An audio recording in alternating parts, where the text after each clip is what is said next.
नमस्कार मित्रांनो, मी ॲडव्होकेट दीपक मनसरे. आपण पाहतात सात मराठी कायद्याची चॅनल. या चॅनलच्या निमित्तानं आपण कायदेविषयक माहिती सांगण्याचा प्रयत्न करत आहोत. गेली 25 एप्रिल पासून आज आपण संवाद साधू शकलो नाही, याबद्दल मी प्रथमतः दिलगिरी व्यक्त करतो.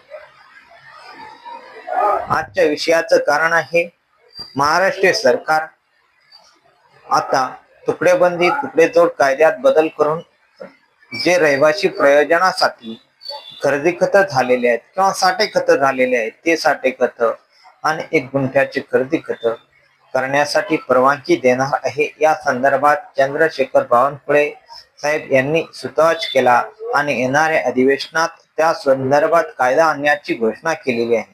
त्यामुळे साठे खत आणि 1-2 गुंठ्याचे जे रहिवासी प्रयोजनासाठी खरेदी खत होत आहेत त्या खरेदी खत धारकांना आणि साठे खत धारकांनाही दिलासा मिळणार आहे. मित्रांनो, रहिवासी प्रयोजनासाठी अनेक लोक येणे न करता साठे खत करून त्या ठिकाणी बांधकाम करतात. ते बांधकाम केल्याच्या नंतर साठे खताची नोंद 7/12 सदरी होत नाहीये.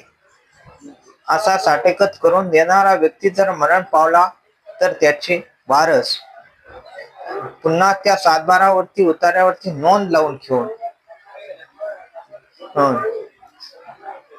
घेणारा आणि जे वारस आहेत त्यामध्ये वाद निर्माण होतो.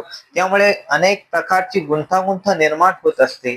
त्या संदर्भात महाराष्ट्र शासनाने जे शहरी भाग गावाचा शहरी भाग विकसित झालेला आहे अशा रहिवासी प्रयोजनासाठी झालेले खरेदी खतांना परवानगी देण्याची घोषणा केलेली आहे. ही निश्चित स्वागतार्ह बाब आहे.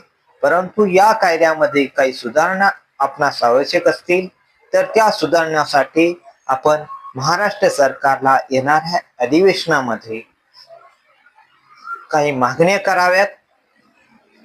एवढंच मी बोलतो आणि थांबतो. पुन्हा अशाच व्हिडिओच्या माध्यमातून नित्य नियमाने भेटण्याचा प्रयत्न करूयात.